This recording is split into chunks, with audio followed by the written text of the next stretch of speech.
magandang araw mga kasari-sari. Ito na naman ang inyong probinsya ng Palawan, yung tindera, si Ate Tintin. Kumusta kayo? Kumusta ang inyong tindahan? Abay, hindi na ba nakakaranas ng katumalan ng iba dyan? Si Ate Tintin, ngayong oras na ito, medyo matumal talaga sa akin mga kasari. So ganitong oras yung sinasabi nilang patay ang oras mga kasari. Pero hindi naman syempre sa lahat ng pagkakataon yan ang ating nararanasan. Pero ngayong araw na ito, pagchichismisan natin, bakit hindi lumalago ang iyong tindahan? Bakit hindi mo maparami ang laman ng tindahan mo? May mga kadahilanan nga ba? O baka naman may pasok ito sa mga ginagawa mo, kaya hindi mo napapalago ang iyong maliit na negosyo. Alamin kung ano nga ba ang dahilan mga kasari. At syempre, yan ang aking ichichismis ngayon. Pero bago tayo mag-umpisa, huwag mong kalimutang mag-subscribe ka na kay Ate Tintin. Please naman, libre naman yan. Pindutin mo na ang button na yan. Huwag mo rin kalimutang i-like ang aking video mga kasari. Syempre, kung may nakuha kang idea o kaya naman may aral kang napansin na pwede mong syempre isabuhay dahil ikaw ay isa ring negosyante. O diba, makakatulong sa'yo o kaya naman relate ka, i-like mo na ang video na ito at pakishare na rin kung hindi kayo busy. Kaya umpisa na natin ang real talk at masaya nating chismis. Magandang araw mga kasari-sari. Pero bago magpatuloy si Ate Tintin, huwag niyong kalimutan i-follow niyo ako sa Facebook. Magkita tayo doon. Ang pinagagawa naman ni Ate Tintin doon ay syempre kwela-kwela tayo doon, pero real talk tayo sa nangyayari sa ating tindahan mga kasari. So bigyan natin ng katarungan yung mga nangyayari sa ating mga tindero-tindera. So pangiti-ngiti lang tayo doon mga kasari. No? Time to relax tayo sa tindahan. Kaya huwag niyong kalimutan i-follow ako. I-type niyo lang doon mga kasari, Ate Tin. No? Makita niyo na yung pagmumukha ni Ate Tintin doon. At syempre, eto na ang aking chismis ngayon mga kasari. So bakit nga ba nangyayari na hindi natin napapalago ang ating tindahan? Isa ka rin ba sa natamaan sa aking chismis ngayon? Syempre, number 1 dyan mga kasari, gising-gising mga tindero-tindera, ay mas inuuna mo yung pag-iipon kesa bumili ka ng yung paninda. O ulit, hindi masamang mag-ipon ha, pero dapat unahin muna si paninda bago mag-ipon. Kasi nga, syempre, mas malaki yung kita, mas may chance tayo na mas mapalaki ang ipon. Mas marami yung ating ibebenta, mas marami yung mai-offer natin kay customer, mas may chance na mas lalaki ang ating magiging kita. So, pag malaki ang kita, malaki ang ipon. So, ganun ha, mga kasari. Number 2, mga kasari. Syempre, imbis na ibili ng paninda para dumami, abay, ang ginawa sa pera, binili ng pansarili niyang pangangailangan. Sapul ka ba dito, sisi?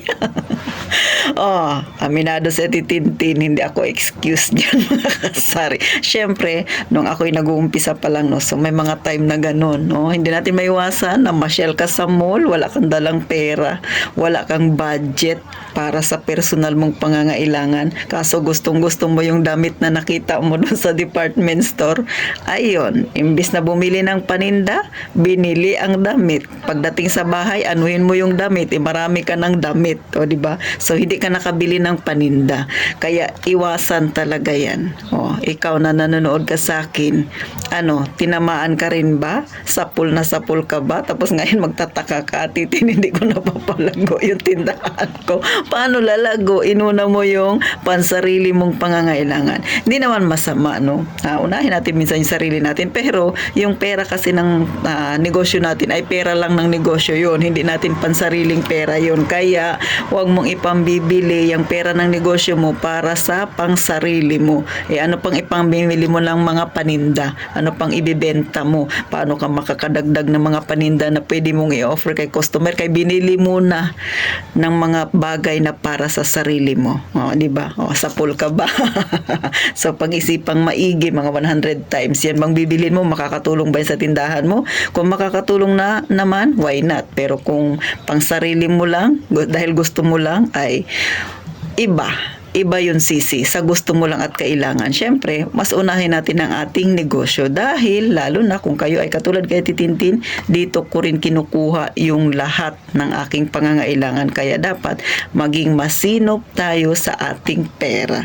Siyempre mga kasari, no, yung pinakalas, ito talaga nagiging common ito, no.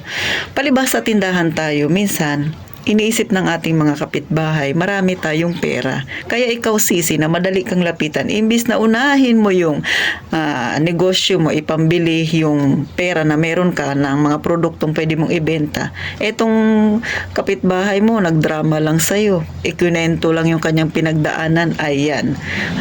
Para namang talagang ramdam mo yung bigat ng kanyang pighati. O kaya naman ramdam na ramdam mo yung bigat ng kanyang pasanin. So nakikiramay ka. Ayan, nadali ka niya sa emosyon. Kaya imbis na ipambili mo ng yung paninda, nautangan ka. Mas inuna mo yung kapitbahay mo kaysa sa iyong negosyo. So nagiging common yan, no? Hindi masama ang tumulong mga kasari, no? Ulit, hindi masama. Pero tayong mga tindero-tindera, lumugar tayo sa dapat nating kalagyan, mga kasari. Unahin mo muna yung dapat mong unahin. Paano ka makakatulong kung ikaw nga mismo sa sarili mo hindi mo matulungan? Paano ka re-resolve ng problema ng iba? Yung sarili mo ngang problema hindi mo ma-resolve. Kaya syempre, nasa mga kamay natin kung paano aasenso at lalago ang ating maliit na negosyo, mga kasari. So, yan ang tatlong dahilan bakit hindi lumalago ang iyong maliit na tindahan na pinasimulan. Kaya pag-isipan, saan ka ba dyan sa tatlo na yan, mga kasari? Saan ba dyan sa tatlo na yan ang nagpapagulo sa'yo? Siyempre, pag may problema tayo, alamin mo kung ano yung pinanggagalingan. Bakit nga ba hindi nalago ang tindahan mo, mga kasari? So, ako, sa totoo lang, no, yung number 3 ko, yung mas inuuna yung pangangailangan ng kapitbahay, ay hindi ako yun, mga kasari. Kasi ako sa totoo lang, namulat ako sa ganyang style ni mother, no. Minsan yung, naalala ko si mother sobrang bait kasi, minsan yung pambayad niya na lang ng kuryente, hihiramin ni kapitbahay.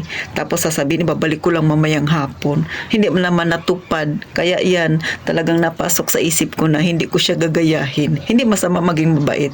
Pero pag sobrang bait minsan, yung problema nila, nalutas mo. Pero yung problema mo pang sarili, hindi mo malutas-lutas. Kaya sabi ko, dapat unahin mo munang lutasin yung sarili mong problema bago ka tumulong. Kasi mahirap naman na tulong ka ng tulong tapos ikaw mismo na tumutulong. Mas marami ring problema ang kinakaharap. Kaya maging wais, mga tindero-tindera. Siguro mga kasari, sa tatlo na yan, ang meron talaga ako dyan, no, yung pasok na pasok sa akin ay syempre, mas noon kasi, nung umpisa pa lang ako ng ninegosyo, may time talaga ako na, halimbawa pupunta ng mall, no, may nakita akong isang bagay na gusto ko, ganun, o diba? Parang hindi ako nakakapag-isip kagad, gusto kong bilhin yung bagay na yun, diba? Hindi ko naiisip minsan na yung palang pera na yun, hindi dapat galawin. Kaya eto, paalala sa inyo at paalala na rin kay Ate Tintin. Pero yung ugali na yan, mga kasari, ay noon ugali ni Ate Tintin yan. Kaya na-share ko sa inyo para wag nyo nang gayahin si Ate Tintin. So paano, mga kasari, magkita tayo sa sunod na vlog ni Ate Tintin. At syempre, sana may natutunan kayo at i-follow nyo naman ako sa Facebook account. Syempre, magtawanan tayo dun, mga kasari. Magtanggal tayo ng stress. So gaya nga ng palagi kong sinasabi, mag-iingat tayong palagi, mga kasari.